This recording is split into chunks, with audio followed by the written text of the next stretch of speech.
جب کربلا میں امام حسین علیہ السلام کا پانی بند کر دیا گیا، رسول اللہ کے خاندان کے چھوٹے چھوٹے بچے پیاس کی شدت سے پانی مانگتے رہے۔ تاریخ نے لکھا ہے 3 دن تک رسول اللہ کے خاندان کا پانی بند تھا۔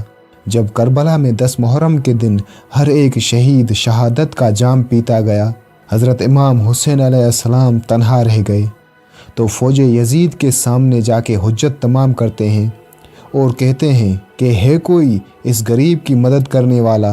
تو فرشتے اور جنات دونوں آ گئے اور کہنے لگے ہمیں حکم دیں۔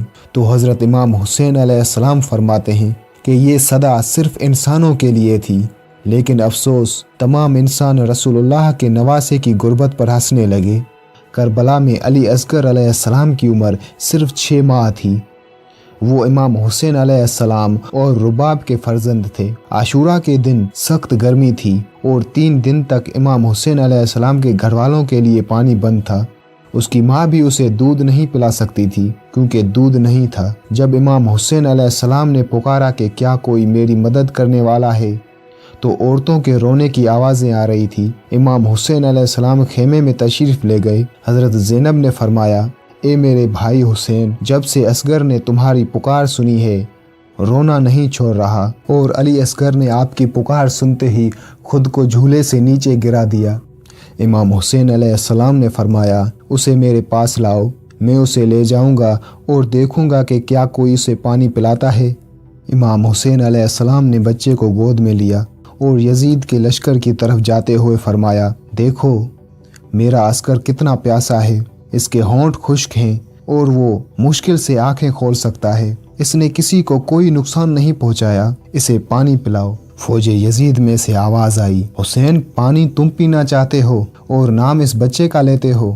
اگر یہ بچہ خود پانی مانگے گا تو ہی ہم اسے پانی پلائیں گے۔ امام حسین علیہ السلام نے علی اصغر کو بلند کیا اور فرمانے لگے، اے اصغر مانگ، اپنے نانا کی امت سے پانی مانگ۔ امام حسین علیہ السلام کا یہ کہنا تھا۔ علی اصغر کے لب ہلے۔ علی اصغر فرمانے لگے، اے ظالموں، میں تمہارے رسول کے گلشن کا چھوٹا سا پھول ہوں، میری رگوں میں تمہارے رسول کا خون بہتا ہے۔ اے لوگو، میں 3 دن سے پیاسا ہوں، مجھے پانی پلاؤ۔ علی اصغر کی صدا سے یزیدی فوج میں دہشت ہو گئی اور یہ سن کر کچھ سپاہی رونے لگے۔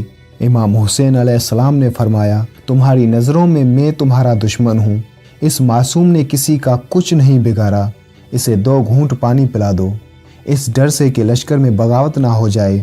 یہ سن کر عمر سعد نے حرملہ کو کہا، حسین کی بات بند کرو۔ حرملہ نے بچے کی گردن پر تیر مارا اور تیر کا نشانہ لگ گیا۔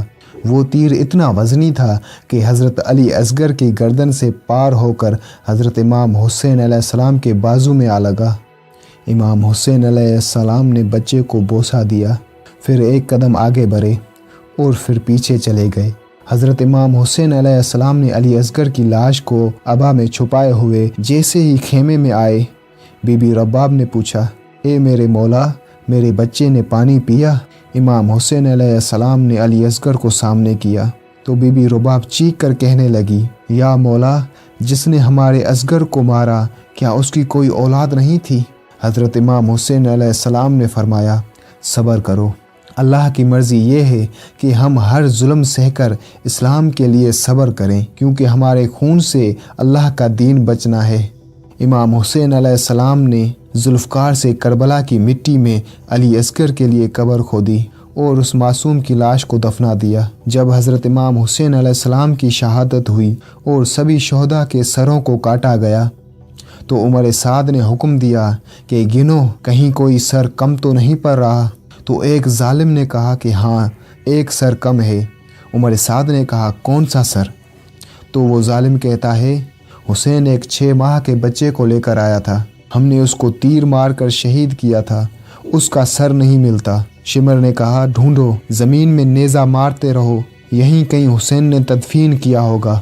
فوج یزید کربلا کی زمین پہ نیزے مارتی رہی، ایک جگہ نیزے کا لگنا تھا، جیسے ہی نیزہ اوپر آیا علی اصغر کا جسم بھی اس نیزے کے ساتھ نکلا۔ فوج یزید خوشی سے جھوم رہی تھی، جیسے ہی ایک ماں نے اپنے معصوم کو نیزے پر دیکھا تو روتے ہوئے مدینے کی طرف منہ کر کے کہا، یا رسول اللہ، آپ کی امت نے ہمارے ساتھ کیا ظلم کیا؟